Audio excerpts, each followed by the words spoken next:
नमस्कार। मैं दिनेश सिंह, आप देख रहे हैं यूपी आज तक। देखिए, यहाँ पे काफ़ी संगठन है। हमारे बेला स्टेट के किसान भाई लोग हैं, काफ़ी 3-4 साल से यहाँ धरना प्रदर्शन पे कभी धरना कर रहे हैं, कभी कहीं जा रहे हैं, कभी एलजी के पास जा रहे हैं, कभी राज्य के पास जा रहे हैं। दिल्ली सरकार सुन नहीं रही। तो अब इन्होंने एक सबसे पुरानी भारतीय किसान यूनियन हरियाणा के साथ ये जुड़े हुए हैं। अब इनको लगता है कि दिल्ली के अंदर जितने भी किसान हैं उनका हक दिलाएंगे, और इनको उम्मीद है भारतीय किसान यूनियन हरियाणा इनको अपना हक दिला के रहेगी, क्योंकि इनको पता है कितना यूनियन आए, अन्नदाता आए, कई यूनियन आके चले भी गए। तो अब इनको लगता है कि क्योंकि इन्होंने भारत किसान यूनियन ने हरियाणा में 1400 लोगों को राहत दिलाया है जो किसान थे, तो अब इनको लगता है कि हमारा भी कुछ न कुछ, हमारा जो हक है, हमारे जो जमीन छीने गए हैं, यहाँ से हमारा घर उजाड़े गए हैं, कई डिपार्टमेंट, कोई कई बल प्रयोग हो गए, डीडीए ने इनकी जमीनों को अपनी जमीन बोल के ले गए। तो अब लगता है भारतीय किसान यूनियन इनके सपोर्ट पे धरना प्रदर्शन जो भी कदम उठानी रहेगी तो उठाएगी और साथ सपोर्ट दिएगी। तो आज हमारे दिल्ली प्रदेश के प्रभारी हैं, दो अध्यक्ष और उत्तराखंड के प्रभारी सूरज चिल्लर जी हैं। अब उनके मुंह से सुनेंगे कि टीम में गठन कौन कौन बने हैं और किस किस पद में हैं। नमस्कार। नमस्कार जी। पहला हम ये बताना चाह रहे हैं, हम पहले बहुत साल अम्बावता में रहे, 14 साल में। आप अंदाता में रहे। हम यहाँ थोड़ा प्रचार करने के बैनर तो लगा नहीं था। यहाँ गरीब आदमी का मकान टूटे गए, या जमीन खोस ली गई। बताओ, आज तक किसी ने, राष्ट्रीय अध्यक्ष हो, कोई भी से ये नहीं बोला भाई तुम मर रहे हो, जी रहे हो। यहाँ भी तोड़ा फोड़ी हुई, बहुत के समय चोट भी आई, एफआईआर भी दर्ज है। आज देखो उसको सुना हमने, उसका सबसे बात करके जो 70-72 हजार जो दिल्ली में जो सदस्य थे हमारे साथ में, पूरा दिल्ली प्रदेश की मैं बात कर रहा हूँ, और 24,000 आदमी यमुना खातर में थे इस शहर में, जो रेखा राजपूत है उसके नीचे जो काम कर रहे थे। आज सबसे उनके सहमति से उनसे बात करके हमें भारतीय किसान यूनियन जो घासीराम नयन जी के उसमें संगठन में है, संयुक्त मोर्चा जो हिस्सा है, एनसीसी का भी जो हिस्सा है, उसमें हमें उन्होंने भी हमारे से काफी दिन से चर्चा में था भाई खेलर साहब, चलो भाई पुराना साथी रहा, जोगिंदर नयन शरीफ आदमी है, उनके साथ गए हैं। देखो भाई उसने भरोसा दिलाया है भाई मैं यमुना खातर को लेकर बहुत बड़ा कदम उठाऊंगा और आपका बहुत ही बड़ी जिम्मेवारी को साथ लेकर निभाऊंगा। और आज जो रेखा राजपूत है, ये महिला विंग के अध्यक्ष दिल्ली प्रदेश और राजस्थान प्रभारी, पूरे राजस्थान का इसको भार सौंपा गया है। ईमानदार है, ईमानदारी से काम कर रही, बोलने वाली भी है। एक इधर रेखा गुप्ता देखो मुख्यमंत्री हो, किसानों को उजाड़ रही है। एक यहाँ रेखा राजपूत है, किसानों को बसा रही है।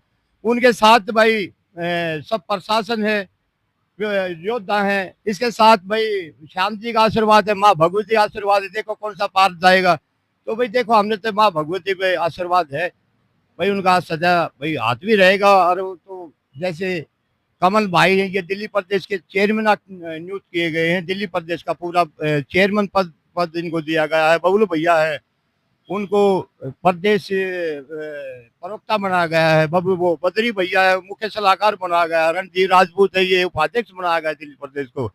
कुछ महिला विंग रेखा ने बनाई है, ये बता देगी। और पूरा जिम्मेवार जो भी है, इनकी जिम्मेवारी बहुत बड़ी जिम्मेवारी पहले भी निभाई है। आज भी आगे 5 साल के लिए इनको प्रदेश अध्यक्ष और प्रभार राजस्थान दिया गया है। और संयुक्त मोर्चा के ये मेंबर भी हैं और एनसीसी में भी ये मेंबर। आके संयुक्त मोर्चा मीटिंग में बड़ा मुद्दा रखेंगे। अध्यक्ष जी बात करके हमें 4-5 आदमी संयुक्त मोर्चा की मीटिंग जाएंगे। सबसे पहला मुद्दा यमुना क्षेत्र को होगा। और आपको नरेश कुमार को यहाँ का महासचिव बनाएगा दिल्ली प्रदेश का। हमारी तरफ से सबको बहुत बहुत बधाई और धन्यवाद। तो अब ये टीम गठन हो गई है यहाँ पे। अब इनको लगता है किसानों को कि हम यहाँ पे कुछ न कुछ अपना हक लेके रहेंगे, क्योंकि डीडीए ने अपना पार्क भी बना लिया, अपने मूर्तियां भी खड़ी कर ली। तो अभी हमने सुनने में आया था इन्हीं किसानों के मुंह से कि अब यहाँ के लिए दुकानों के लिए टेंडर भी दिया जाएंगे। तो जहां टेंडर लग सकता है, जहां दुकानें बन सकती है, तो दिल्ली सरकार को यह नजर आनी चाहिए कि जब जहां पे दुकान रह सकती है, घर क्यों नहीं हो सकता? वहां पे घर पे तो होना चाहिए। तो ये हमारे चेयरमैन है, हमारे मास्टर जी। हम 1913 से किसान लोग और मजदूर हमारे साथ लगातार यहाँ रहते आ रहे हैं। इन किसानों ने हरी सब्जी बोई है, लगातार इस खेतों को बराबर इकसार करके रखा, बराबर इस उपजाऊ जमीन को बनाए रखा। आज ये जमीन अच्छी दिखाई दी और महंगी दिखाई दी, तो इन्होंने क्या करा, अपना टेंडर पास करके करोड़ों का ये घोटाला कर रहे हैं। एलजी साहब इधर से शुरू से यहाँ पे बराबर घरों को तोड़ रहे हैं। हमारे घर पहले पक्के मकान थे 2004 में, इनको तोड़ा गया। फिर इनके बाद झुग्गियों को 27 मार्च 2023 में घरों को तोड़ा गया। लगातार बिल्डोजर चलाए जा रहे हैं।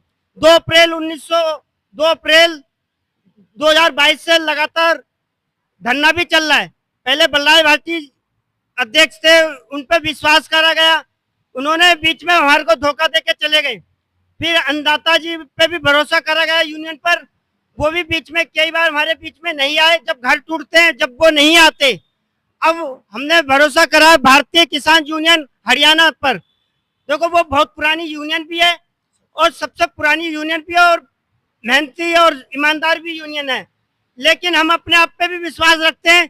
जब तक हमें अधिकार नहीं मिलेगा, चाहे सरकारें आएंगी और जाएंगी, हम अपना अधिकार लेके ही छोड़ेंगे। हम कहीं नहीं जाने वाले। और ये जमुना खादर की जमुना बाढ़ क्षेत्र एरिया है, ये आए दिन वहां पे बाढ़ आती है। अब मौसम हो रहा है, जिस तरीके से इन्होंने पार्क बनाए, ये सब नष्ट हो जाएंगे। ये पूरे भारत का जो पैसे का फंड है, ये बेकार कर रहे हैं जमीनों पर। ये आए वर्ष में यहाँ पे बाढ़ आती है। ऐसा इन्हें नहीं करना चाहिए। जो किसानों की जमीन इन्हें चाहिए, लेकिन हम भी तो भारत के नागरिक हैं। 1961 से लगातार हम वोटर हैं। यहाँ के संविधान में हम वोट डालते आ रहे। हमारे बड़े बूढ़े, पहला जो भारत का वोट पड़ा तो बेला स्टेट में उनका वोटों में नाम भी है और 2025 में भी वोटों में नाम है। सभी सरकारें आए, विधायक आए, सभी ने हमें आश्वासन दिया, लेकिन किसी ने राहत नहीं दी है। तो अब लगता है कि आपको यहाँ पे आपका हक मिल जाएगा ना? अब तो हम लगातार मेहनत करते रहेंगे। जब तक सरकार हक नहीं देगी, हम पीछे हटने वाले भी नहीं है। यह है कि सरकार कहती है कि आपको यहाँ से बवाना देंगे, तो आप बवाना जाने के लिए तैयार? बवाना हम कैसे चले जाएं? जो 5 बीघे जमीन है, 15 बीघे जमीन है, और वो जमीनें इन्होंने फ्री में नहीं देंगे, वो उसके पैसे लेंगे। हमारी इतनी बड़ी जमीन जाएगी तो किसानों को कम से कम 100 गज का प्लाट और मजदूरों को 50 गज का प्लाट, जो इनकी जमीनें गई है, उसका उचित मुआवजा तो दिया जाए, तभी तो हम जमीन खाली करेंगे। तो किसानों को हक नहीं देंगे। तो एक रेखा राजपूत हैं जो किसानों के हक के लिए दिन रात भूखे प्यासे होके, कभी कभी उनको समय पहले दिल्ली प्रशासन ने उनका घर तक उजाड़ दिया, फिर भी ये पीछे नहीं हटी। अब बड़े संगठन में जुड़ के अभी अपना हक लेके रहेंगे। उम्मीद है इनको कि अब इनके मुंह जुबानी से हम सुनेंगे कि ये क्या कदम उठाएंगे। अब देखिए, एक तो पहले से हम 3 साल से, जो अब चौथी साल लग गई है, हम धरने पे लगातार बैठे हुए हैं। ऐसा नहीं सरकारें हमारे साथ अत्याचार करती हैं, बहुत ज्यादा, कई बार घर तोड़ती है, कई बार हमें महिला के साथ मारपीट भी होती है, बहुत कुछ होता है, लेकिन हम हटने वाले नहीं हैं, क्योंकि ये जमीन हमारी है। हम कहीं बाहर से नहीं आए, ये जमीन हम किसानों की है और इसे हम इतनी आसानी से नहीं छोड़ सकते। सरकारें इसमें करोड़ों रुपए खर्च करती है, लेकिन ये सरकार ये नहीं सोचती एक बार भी कि ये जो किसान बैठे हैं, इनको इनका हक दिया जाए, ये जो मजदूर बैठे हैं, इनको इनका घर दिया जाए। अगर ये इतना करोड़ों पैसा इस पे पार्क पे इन पे खर्च कर देते हैं, वो सब एक बाढ़ आएगी और बह जाएगा। लेकिन अगर इन्हीं किसानों को ये इनका हक दे दे, इन्हीं मजदूरों को इनके घर दे दे, तो शायद ये नौबत ना आए। लेकिन ऐसा नहीं होता। हमें बहुत विश्वास आश्वासन दिया जाता है जब भी हम किसी बड़े राजनेता के पास जाते हैं। हमसे कहा जाता है कि नहीं, आप लोगों की समस्या का हल होगा, आप लोगों को घर दिए जाएंगे। समझ में नहीं आता, जब इनकी सरकार नहीं थी तब ये कहते थे कि हमारी दिल्ली में सरकार नहीं है, केजरीवाल के, तो आप केजरीवाल के पास जाओ। मगर यह है ना, दिल्ली में सरकार लाने का तो आप लोगों का ही हाथ है ना इसमें। मैं वही बोलने जा रही हूँ। हमने आपको सरकार दे दी, आपको कुर्सी दे दी, आपको बिठाया, किसी और ने नहीं। हम सब ने मेहनत करके, चलो आपका एक ही सवाल होता है कि केजरीवाल है, हमने केजरीवाल को हटा दिया और मैडम रेखा गुप्ता जी बैठ चुकी हैं। लेकिन रेखा गुप्ता जी, आप बातें तो बहुत बड़ी बड़ी करते हैं कि हम गरीबों के लिए ये करेंगे वो करेंगे, लेकिन सच्चाई में कहीं भी हमें नजर नहीं आ रहा कि आपने गरीबों के लिए कुछ किया है। क्योंकि हम खुद उस चीज के चश्मदीद गवाह हैं। जब 1913 से हम लोग यहाँ रह रहे हैं, 100 साल से ज्यादा हम लोगों को यहाँ पे हमारे बड़े बुजुर्ग आए थे, रहते हो गए, और आज तक हमें हमारा हक नहीं मिला है। आज भी हम जा रहे हैं, कभी किसी नेता के पास, कभी किसी नेता के पास, आश्वासन दिया जाता है, लेकिन आज तक, अभी तक एक भी काम ऐसा नहीं हुआ जो गरीबों के हक में किया हो।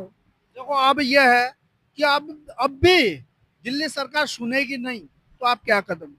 तो हम अब कोई बड़ा निर्णय लेंगे और यहाँ पर एक बड़ा प्रोग्राम करेंगे, या उसके लिए हमें एलजी का घेराव करना पड़े या फिर सीएम रेखा जी गुप्ता का करना पड़े, हम कोई ना कोई बड़ा निर्णय लेंगे और एक बड़ा प्रोग्राम करके यहाँ से पैदल मार्च करेंगे।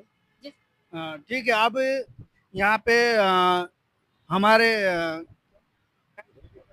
दिल्ली प्रदेश के उपाध्यक्ष हैं, आज से नियुक्त किया गया है कि भारत किसान यूनियन हरियाणा की तरफ से जोगिंदर सिंह नैन की तरफ से इनको दिल्ली प्रदेश अध्यक्ष के पद पे नियुक्त किया गया हुआ है।